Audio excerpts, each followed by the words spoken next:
संविधानानुसार जर राज्यकारभार होतोय असं जर लक्षात आलं तर सामान्य माणसाचा शासनावरचा विश्वास वाढतो.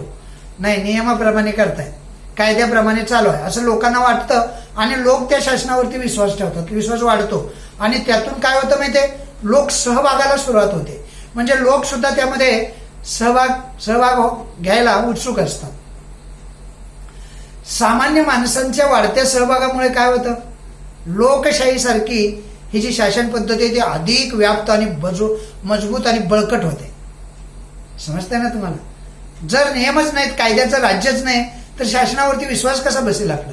आणि आपला विश्वास नाही तर मग लोकशाही कसली? लोकांनी लोकांसाठी लोकांकरिता चालवलेलं राज्य कसलं राज्य आहे की नाही? लोकांचा सहभाग पाहिजे आणि म्हणून तो वाढावा, म्हणून या संविधानाची आवश्यकता असते.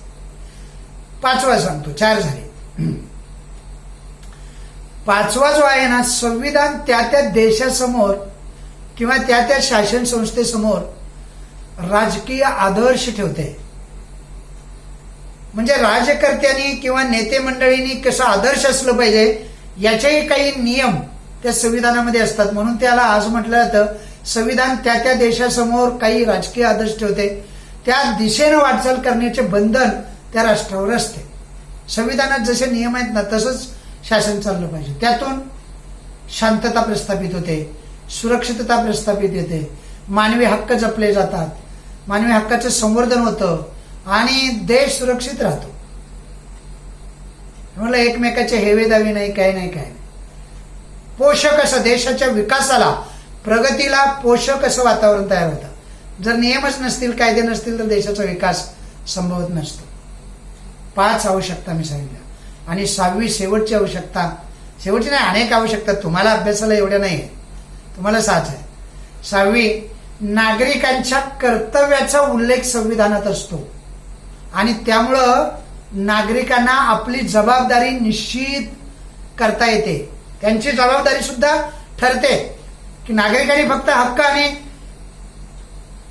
मागतच बसायचे नसतात, आपले हक्क आणि स्वातंत्र्य जपायचे नसतात, त्यांच्या काही जबाबदाऱ्या सुद्धा आहेत त्या संविधानात लिहिलेल्या आहेत, त्यांची काही कर्तव्य आहे ती संविधानात त्यांचा उल्लेख केलेला आहे. आणि म्हणून नागरिकांची जबाबदारी फिक्स होते, निश्चित होते, त्यांना कळते ते. अशा वेगवेगळ्या पद्धतीनं आपल्याला असं म्हणता येतं की संविधान हे अत्यंत आवश्यक आहे. देशाचा कारभार चालवण्यासाठी, शासन व्यवस्था चालवण्यासाठी, लोककल्याणाचं सरकार चालवण्यासाठी, देशाचा विकास आणि प्रगती, उन्नती करण्यासाठी या संविधानाची अत्यंत गरज आहे. तुम्हाला प्रश्न विचारतील, संविधानाची गरज आहे का? थोडक्यात स्पष्ट करा. लिहायचं आहे, मग या आवश्यकता लिहायच्या, पाठ करायच्या, समजून घ्यायच्या अगोदर आणि मग पाठ करायच्या. आता बघा, या संविधानानुसार हा राज्यकारभार चालू असतो, म्हणजे शासन राज्यकारभार करत असतं. पण राज्यकारभार म्हणजे नक्की काय असतं रे? देशाच्या राज्यकारभारात कोणकोणत्या बाबी असतात हे आपल्याला पाहिलं पाहिजे ना. पुढचं आर्टिकल आपल्याला पाहिजे ते हेच, राज्यकारभार म्हणजे काय. तर या राज्यकारभारामध्ये अनेक बाबी असतात. एकच बाब म्हणजे राज्यकारभार नसतो. देशांची सीमारेषा असते, त्या सीमारेषेचं संरक्षण करणं. परकीय आक्रमण येत असतात देशावरती, त्या परकीय आक्रमणापासून जनतेचं संरक्षण करणं. इथपासून लोकांचं दारिद्र्य निर्मूलन करणं म्हणजे गरिबी हटाव, रोजगार निर्मिती, शिक्षण देणं. आपल्याकडे आले की नाही, सर्व शिक्षा अभियान आले बघा. सर्व मुलांना पुस्तकं सुद्धा आता फुकट दिली जातात आणि सर्वांनी शाळेत यावं म्हणून त्यांना आहार सुद्धा वाटला जातो. गोरगरिबांच्या मुलांचं पोषण नीट व्हावं म्हणून व्यवसाय, उद्योगांना प्रोत्साहन, दुर्बल घटकाचं संरक्षण, महिला, बालकं, आदिवासी यांच्या प्रगतीसाठी वेगवेगळ्या उपाययोजना, अशा अनेक विषयाचे शासनाला कायदे करावे लागतात. त्यानुसार हे कायदे तयार होत असतात. कायद्याच्या अंमलबजावणीद्वारे किंवा कायद्याची अंमलबजावणी करून समाजात योग्य ते बदल घडवून आणावे लागतात. समाजासाठी योग्य त्या योजना राबवाव्या लागतात. हे बदल घडवून आणणं म्हणजेच राज्यकारभार करणं. राज्यकारभारामध्ये अनेक बाबी आहेत, मी किती सांगितले. सीमारेषेचं संरक्षण करणं, परकीय आक्रमणापासून जनतेचं संरक्षण करणं, दारिद्र्य निर्मूलन करणं, रोजगार निर्मिती करणं, उद्योग, बालकं, आदिवासी, महिला यांचं सक्षमीकरण, अशा अनेक गोष्टी यामध्ये समाविष्ट होतात. समजलं? राज्यकारभारामध्ये समावेश होतो. थोडक्यात काय माहितीये, आधुनिक काळामध्ये शासनाला अवकाश संशोधनापासून ते रस्त्यावरच्या सार्वजनिक स्वच्छतेपर्यंत सारे निर्णय घ्यावे लागतात आणि कामे करावी लागतात. या कामांना, या निर्णयाला किंवा या सर्व बाबींना राज्यकारभार करणे असं म्हणतात. म्हणजे अवकाश संशोधनापासून सर्वोच्च गोष्ट आहे ती. अवकाश संशोधनापासून म्हणजे दिल्लीपासून गल्लीपर्यंत जी कामं चालतात शासनाची, त्यालाच राज्यकारभार करणं असं म्हणतात. पण कामं कशी पाहिजेत? नियमानुसार, गैरप्रकारानं नाही, भ्रष्टाचारानं नाही. त्यांना म्हणतात राज्यकारभार करणं. आता संविधानाचा अर्थ आणि त्याची जी आवश्यकता आहे, त्या आवश्यकतेनुसार किंवा त्याचा अर्थ समजून घेतल्यानंतर आता आपण भारताच्या संविधानाची निर्मिती कशी झाली, भारताचं संविधान कधी निर्माण झालं, भारताच्या संविधानाची निर्मिती कशी झाली हे आपल्याला पाहायचं आहे. राज्यकारभार म्हणजे कळालंय ना तुम्हाला? राज्यकारभार करणे म्हणजे देशात संरक्षण करणं, परकीय आक्रमणापासून संरक्षण करणं, इथं रोजगार निर्मिती करणं, दारिद्र्य निर्मूलन करणं, उद्योग व्यवसाय उभारणं, महिला, बालकं, आदिवासी यांचं सक्षम, या सर्वांना एकत्रित राज्यकारभार असं म्हणतात. म्हणजे अवकाश संशोधनापासून ते स्वच्छतेपर्यंत, दिल्लीपासून गल्लीपर्यंत जी कामं शासन करत असतं त्यालाच राज्यकारभार म्हणायचं. आता भारताचा राज्यकारभार म्हणजे काय पाहिजे? भारताचं संविधान निर्मितीची प्रक्रिया पाहिजे, त्याची पार्श्वभूमी पाहिजे. भारताचं संविधान कसं तयार झालं, कुणी तयार केलं, कळतंय? त्यामध्ये काय काय आहे बघा. भारताच्या संविधानाच्या निर्मितीला सुरुवात जी झाली ती 1946 पासून या निर्मितीला सुरुवात झाली. स्वतंत्र भारताचा राज्यकारभार कशा पद्धतीनं करायचा, ब्रिटिशांनी तयार केलेल्या कायद्यानुसार चालणार नव्हता, शक्यही नव्हतं. पुढे ब्रिटिशांचे कायदे वेगळे होते आणि भारताची परिस्थिती वेगळी होती. त्यामुळे ब्रिटिशांनी केलेल्या कायद्यानुसार भारतामधली शासन व्यवस्था किंवा राज्यकारभार करणं शक्य नव्हतं. म्हणून भारतीयांनी स्वतः तयार केलेल्या कायद्यानुसार आपण राज्यकारभार करायचा, आपणच आपले कायदे स्वतः तयार करायचे असं भारतीयांनी ठरवलं. त्यांना असं वाटलं. अशा स्वतंत्र चळवळीतील नेते एकत्र आले आणि त्या स्वतंत्र चळवळीतील नेत्याने एक भारताचं संविधान तयार करण्याचं ठरवलं. आता आपल्याला स्वातंत्र्य मिळालेलं आहे, म्हणजे आपण ब्रिटिशांच्या या गुलामगिरीतून आता मुक्त झालेलो आहोत. म्हणजे पारतंत्र्यातून आता आपल्याला स्वातंत्र्याकडे वाटचाल करायची. आता ही जी वाटचाल आहे ती वाटचाल कशा पद्धतीने करायची, त्यासाठी काहीतरी नियम ठरले पाहिजे, नाहीतर कोण कुणाचं ऐकणार नाही. म्हणून स्वातंत्र्य चळवळीमध्ये जे नेते पुढे होते आणि जे नेते आघाडीवर होते, ज्या नेत्यांना भारताविषयी तळमळ होती, असे नेते एकत्र आले आणि त्यांनी काय केलं, एक समिती स्थापन केली. अनेक लोकांनी एकत्र येऊन समिती स्थापन केली. ती समिती म्हणजे संविधान सभा. सभा या शब्दावरून आपल्याला वाटतं अशी सभा कुठेतरी भरली असेल. म्हणजे ही जी समिती आहे ना, तिलाच संविधान सभा असं म्हणतात किंवा समिती असं म्हणतात. समजलं? बऱ्याच वेळेला पुस्तकातून संविधान सभा असा शब्द येतो आणि तो आपल्याला सांगितला जातो, पण समजून घेत नाही आपण, कळत नाही.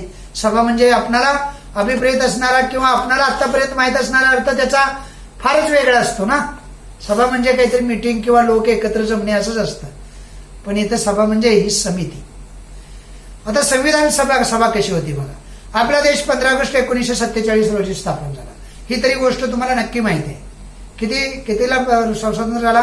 15 ऑगस्ट 1947ला. आता तत्पूर्वी भारतावरती कुणाचं राज्य होतं रे? इंग्रजांचं राज्य होतं. ओके.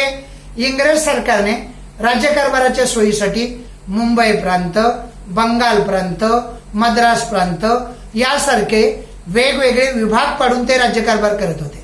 त्यासाठी राज्यकारभारासाठी विभाग पाडलेले होते. या प्रांतामधला कारभार जो होता तो त्या ठिकाणच्या लोकप्रतिनिधीवर ब्रिटिश सरकार चालवत होतं. आता हे चालणं इथून पुढे काही शक्य नव्हतं. आणखी काय होतं माहिती आहे? देशातील काही भाग जो असा होता त्या भागाचा कारभार त्या ठिकाणचे स्थानिक राजे किंवा त्यावेळेला संस्थानिक असं म्हणायचं, त्या संस्थानिकांनी आणि राजांनीच करायचा. अशा भागांना संस्थानी असं म्हटलं जायचं आणि त्याचे प्रमुख ते संस्थानिकच असायचे. ते संस्थानिकच त्यांचे प्रमुख म्हणून ओळखले जायचे. संविधान सभेमध्ये प्रांत, संस्थान आणि प्रतिनिधी या सर्वांचा समावेश होता. सर्वजण होते त्यात.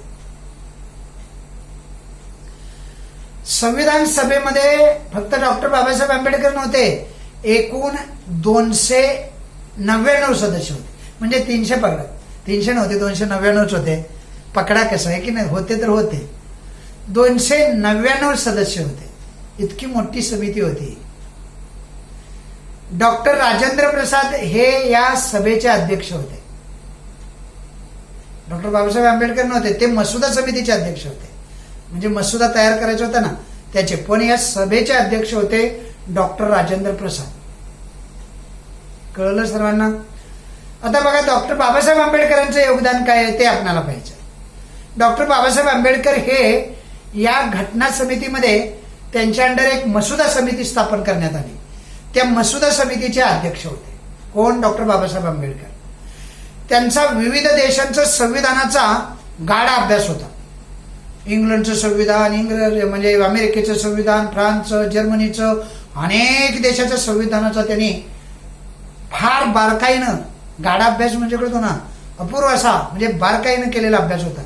त्यामुळे त्यांनी अहोरात्र अभ्यास करून संविधानाचा एक मसुदा तयार केला, भारतीय संविधानाचा मसुदा.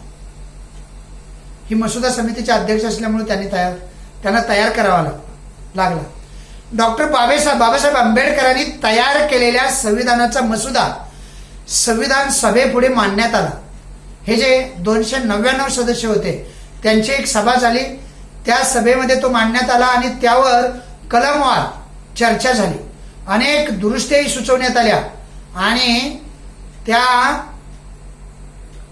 कलमांचा किंवा त्या मसुद्यांचा संविधान सभेपुढे मांडलेला हा मसुदा जो आहे ना, त्यामध्ये अनेक प्रश्न विचारलेले आले. प्रश्नांची उत्तरं देण्याचं काम झालं. तसंच संविधान सभेच्या सूचनानुसार मूळ मसुदा जो होता ना बाबासाहेबांनी तयार केलेला, त्या मूळ मसुद्यात फेरबदल करण्याचे, प्रत्येक तरतूद निर्दोष करण्याचे काम डॉक्टर बाबासाहेब आंबेडकरांनी केलं. म्हणजे हा व्यासंग आहे बरं का, फार मोठा.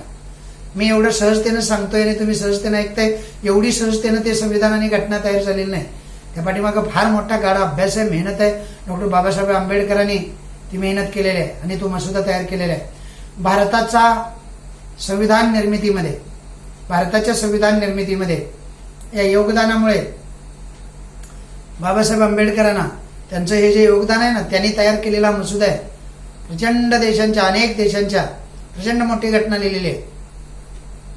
प्रचंड देश, त्या देशांच्या वेगवेगळ्या घटनांचा अभ्यास करून त्यांनी ही घटना तयार केलेली आहे. आणि म्हणून त्यांना भारतीय संविधानाचे शिल्पकार असे म्हणतात. संविधान एक शिल्प आहे, ते त्यांनी तयार केलेलं शिल्प आहे. त्या भारतीय संविधानाचे शिल्पकार डॉक्टर बाबासाहेब आंबेडकर आहेत. संपूर्ण संविधानामध्ये लिहून, संपूर्ण संविधान जेव्हा अनेक कलमांनी आणि अनेक नियमांनी, अनेक कायद्यांनी लिहून पूर्ण झालं, तेव्हा संविधान सभेपुढे ते ठेवण्यात आलं आणि मग त्याला मान्यता देण्यात आली. आणि त्याचा स्वीकार 26 जानेवारी 1950 रोजी झाला.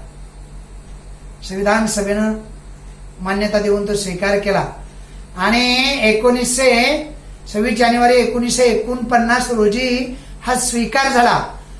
26 नोव्हेंबर हा दिवस संविधान दिवस म्हणून ओळखण्यात येतो. 26 जानेवारी नाही बरं का, 26 नोव्हेंबर 1949 रोजी तो स्वीकार केला. आणि 26 नोव्हेंबर हा दिवस म्हणून काय म्हणून स्वीकारण्यात येतो? संविधान दिन म्हणून स्वीकारला जातो. आपल्याला वाटतं 26 जानेवारी हा संविधान दिन आहे. नाही, 26 नोव्हेंबरला हा स्वीकारण्यात आला मसुदा समितीनं. म्हणजे बाबासाहेबांनी तयार केलेला मसुदा समितीपुढे मांडण्यात आला आणि त्यांनी तो स्वीकारला. ती तारीख होती 26 नोव्हेंबर 1949. आणि म्हणून 26 नोव्हेंबरला काय म्हटलं जातं? 26 नोव्हेंबरला संविधान दिन म्हटलं जातं किंवा तो दिवस ओळखला जातो. 26 जानेवारी 1950 पासून संविधानात वेगवेगळ्या तरतुदी तयार करण्यात आल्या. त्या तरतुदीनुसार देश चालवायचं ठरलं. तेव्हापासून हे संविधान भारताला लागू झालं. आणि म्हणून 26 जानेवारी आणि 26 नोव्हेंबर या दोन वेगवेगळ्या तारखा लक्षात ठेवायच्या. 26 नोव्हेंबर संविधान दिन, त्या दिवशी समितीनं बाबासाहेबांनी तयार केलेला हा मसुदा स्वीकारला आणि 26 जानेवारी 1950 पासून तो अंमलात आणला गेला. किती अभिमानाची बाब आहे ना ही. किती अभिमान आहे बघा. आपल्या देशाची घटना आपल्याच लोकांनी तयार करणं आणि दुसऱ्या देशाच्या घटनेप्रमाणे राज्य चालवणं, यात खूप फरक आहे. जमीन आसमानचा फरक आहे. संविधान सभेमध्ये चर्चा विचारविनिमय झाला, त्यांच्या आधारे निर्णय घेण्यात आले, विरोधी मताचा सुद्धा आदर करण्यात आला. बाबासाहेबांनी असं म्हटलं नाही मी लिहिलं तेच फायनल. त्यांनी जी मतं आहेत ती ऐकली, त्याच्यावरती त्यामध्ये बदल केले, काही जिथं आवश्यक वाटले तिथं योग्य सूचनांचा स्वीकार केला आणि तेथील कामकाज जे होतं ते कामकाज पूर्ण केलं. म्हणजे त्या कामकाजाचं एक वैशिष्ट्य होतं, विरोधकांनी मतं मांडली, वेगवेगळी मतं आली आणि वेगवेगळ्या पद्धतीने त्यात बदलही करण्यात आले. संविधान लिहून पूर्ण झाल्यानंतर 2 वर्ष 11 महिने आणि 17 दिवस इतका कालावधी लागलेला आहे पूर्ण करण्यासाठी. संविधान एका दिवसात पूर्ण झालं नाही, एका महिन्यात झालं नाही, 2 वर्ष 11 महिने म्हणजे जवळजवळ अजून 1 महिना झाला असता. 17 दिवस म्हणजे अजून किती दिवस, साधारणतः 13 दिवस जर झाले असते ना तर 13 वर्ष झाले असते. 3 वर्ष झाली असती. 3 वर्षामध्ये हे संविधान लिहिण्याचं काम चालू होतं आणि ते 3 वर्षामध्ये प्रचंड व्यासंग ठेवून आणि चिंतनशील वृत्तीनं शांत डोक्यानं अभ्यासपूर्वक लिहिलेलं हे संविधान आहे. बाबासाहेबांची आपल्यावरती ती कृपा आहे म्हणून तर ते संविधानाचे शिल्पकार आहे. समजलं. संविधान सभेमध्ये संविधान सभा जी होती त्या सभेचे अध्यक्ष होते डॉक्टर राजेंद्र प्रसाद. त्या संविधान सभेमध्ये डॉक्टर राजेंद्र प्रसाद हे जवाहरलाल नेहरू, डॉक्टर बाबासाहेब आंबेडकर, सरदार वल्लभभाई पटेल, मौलाना अब्दुल कलाम आझाद, सरोजिनी नायडू, जे.बी. कृपलानी, नंतर राजकुमार अमृत कौर, नंतर दुर्गाबाई देशमुख, हंसाबेन मेहता अशा अनेक मान्यवर तज्ज्ञ खूप जण होते. सर्वांची नावं सांगणं शक्य नसतं, घेणं शक्य नसतं, लिहिणं शक्य नसतं. तर अशा अनेक मान्यवर यामध्ये सदस्य होते या घटना समितीमध्ये. B.N. राव या कायदे तज्ज्ञांची संविधान सभेच्या कायदेविषयक सल्लागार म्हणून नेमणूक करण्यात आलेली होती. म्हणजे एक कायदे तज्ज्ञ असावा.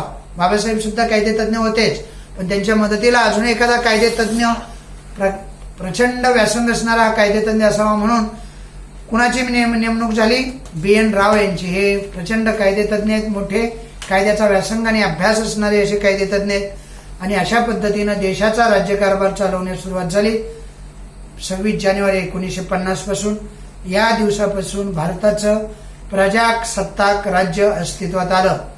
म्हणून 26 जानेवारी हा दिवस प्रजासत्ताक दिन म्हणून साजरा केला जातो. त्यामध्ये सर्वात मोठं योगदान पंडित जवाहरलाल नेहरू, सरदार वल्लभभाई पटेल, मौलाना आझाद, सरोजिनी नायडू, डॉक्टर बाबासाहेब आंबेडकर या सर्वांचं योगदान फार मोठं होतं. ओके. आता तुमच्या वर्गामध्ये सुद्धा वेगवेगळ्या घटना घडतच असतील, आहे की नाही. तुमचा वर्ग ही एक संस्थाच आहे छोटीशी. तुमच्या वर्गात तुमचा वर्ग नियमानुसार चालावा असं तुम्हाला वाटतं का, तर निश्चित वाटत असेल, आहे की नाही.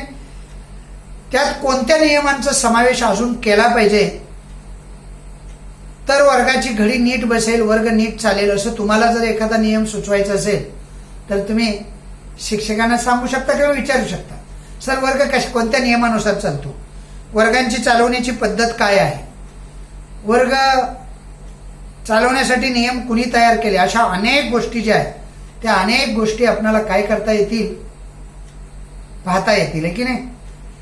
डॉक्टर बाबासाहेब आंबेडकरांचं जे योगदान आहे ते मोठं तर आहेच, पण जल व्यवस्थापन, परराष्ट्र संबंध, राष्ट्रीय संबंध, पत्रकारिता, अर्थकारण, सामाजिक न्याय अशा विविध क्षेत्रामध्ये डॉक्टर बाबासाहेबांचं योगदान प्रचंड आहे. आणि म्हणून या माणसाला महामानव असं म्हणून संबोधतात. हा महामानव आहे.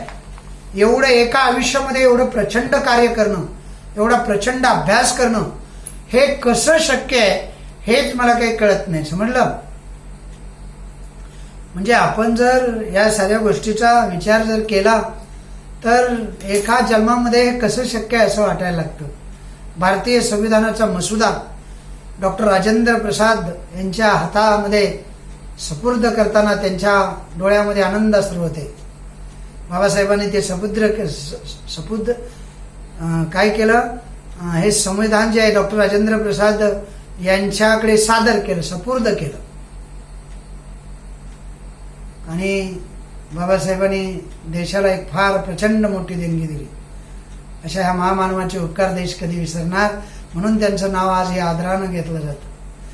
अशा पद्धतीचं दिव्य भाऊ आहे. आपणही काहीतरी करावं असं आपल्याला वर्गामध्ये हे शिकत असताना वाटलं पाहिजे. आपणही काहीतरी करावं, आपणही अभ्यास करावा, आपणही मोठं व्हावं, आपणही विचारवंत व्हावं, अनेक पुस्तकं लिहावीत, कायदेतज्ञ व्हावं, अर्थतज्ञ व्हावं, अर्थशास्त्रामध्ये पारंगत व्हावं, विज्ञानामध्ये काहीतरी करावं, खेळामध्ये काहीतरी करावं, असं प्रत्येकाला वाटलं पाहिजे. मग बघा देशाचं काय होईल, हे की नाही, देश कुठे असेल. अशा पद्धतीनं हा लेसन या ठिकाणी संपलेला आहे. नीट समजून घ्यायचा, नीट ऐकायचं, लक्ष देऊन ऐकायचं. मग स्वाध्याय मी तुम्हाला पुस्तकं तुमच्याकडे नसतील कदाचित, मी तुम्हाला पाठवून देतो, नोट्स उत्तरं पाठवून देतो, फोटो काढून त्याचे पाठवले की ते लिहायचे, फक्त स्वाध्यायातले प्रश्न लिहायचे आणि ते पाठ करायचे. मुलांनो पाठांतर करायचं, थोडं थोडं थोडं थोडं पाठ करायचं, मग चांगले मार्क्स मिळणार, आई वडील खुश होणार, तुम्हालाही आनंद होणार, आहे की नाही. तर अशा पद्धतीनं आपण भारतीय संविधानाची वाटचाल, भारतीय संविधानाची ओळख या लेसनमध्ये आपण करून घेतलेली आहे. संविधान म्हणजे काय, संविधानाची आवश्यकता आहे का, संविधान कशा पद्धतीनं लागू होतं, संविधानामध्ये कोणकोणते मुद्दे येतात, अनेक गोष्टी आपण यामध्ये पाहिलेल्या आहेत. आता गरज आहे फक्त तुमच्या सहकार्याची. सहकार्य म्हणजे काय, आम्ही काही शिकवायला सहकार्य करा म्हणत नाही, पाट्या उचला असं म्हणत नाही, ओझं उचला म्हणत नाही. आम्ही फक्त तुम्हाला म्हणतोय अभ्यास करा, आम्हाला सहकार्य करा, म्हणजे तुम्ही तुमचं भविष्य उज्ज्वल करा, आम्हाला त्यात आनंद आहे. त्यासारखा आनंद कशात नाही आई वडिलांना आणि शिक्षकांना. आपला विद्यार्थी अभ्यास करतो, मोठा होतो, डॉक्टर इंजिनियर होतो, अधिकारी होतो, आहे की नाही, राज्यात पहिला येतो, हे पाहिल्यानंतर हेवा वाटतो अशा विद्यार्थ्यांचा. आपणही त्या लिस्टमध्ये यावं अशा पद्धतीचा विचार मनामध्ये ठेवून तुम्ही काम केलं पाहिजे. बाळांनो तुम्ही लहान वर्गात आहे, तीच सवय तशीच पुढे ठेवायची. मोठं जसं होईल ना तसे शिंग यायला लागतात. मग आई वडिलांचं ऐकायचं नाही, मित्रांच्या नादी लागायचं, कुठेही फिरायचं, काही वागायचं, अभ्यास करायचं नाही, अशा अवगुण यायला लागतात. ते येऊ नयेत, कळतंय ना. याची खबरदारी कोण घ्यायची, कुणी घ्यायची, आपण घ्यायची. वाईट संगतीत आपण राहू नये, चांगल्या संगतीत राहावं, चांगल्या माणसात राहावं, चांगले विचार करावेत. आईवडिलांनी आपल्याकडे पाहून जगावं. आईवडिलांना जगण्याची अनेक वर्ष जगण्याची उमेद तयार व्हावी. शेवटी आईवडिलांना वाटतं जगून काय उपयोग, अशी अवस्था आपल्यासारख्या कुटुंबामध्ये येऊ नये. बाळांनो अभ्यास करायचा, हात जोडून विनंती आहे तुम्हा सर्वांना. थोडा अभ्यास करायचा, आपल्या आईवडिलांचं स्वप्न साकार करायचं, त्यासाठी अहोरात्र कष्ट करण्याची क्षमता ठेवायची. अशा पद्धतीनं हा लेसन या ठिकाणी संपलेला आहे. धन्यवाद.